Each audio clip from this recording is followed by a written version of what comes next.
প্রতিষ্ঠাতা কারা, এই বিজেপি দল কোন জায়গাতে কার গর্ভে জন্ম হয়েছে তাদের ইতিহাস দেখুন।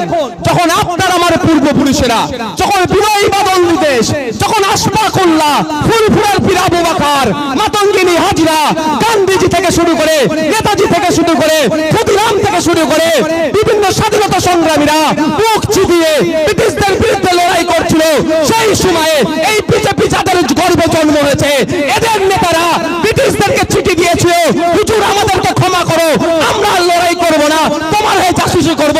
সেই বিজেপি নাকি আজকে নওশাদ সিদ্দিকের, বিশ্বজিৎ মাইতের, লক্ষ্মীকান্ত হাসদার দেশপ্রেমিকের সার্টিফিকেট চাইছে।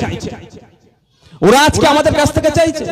ওদের পূর্বপুরুষেরা, এই শুভেন্দু অধিকারীর কথা বলছি, এই যে রেখা পাত্র এখন বিজেপি করছে, এদের দিয়ে এখন যিনি যে দলে আছেন এদের পূর্বপুরুষেরা ব্রিটিশদের হয়ে দালালি করেছে, ব্রিটিশদের চাটুকারিতা করেছে, ব্রিটিশদের জুতো পরিষ্কার করেছে। ওরা আমাদের কাছে নাকি দেশপ্রেমিকের সার্টিফিকেট চাইছে।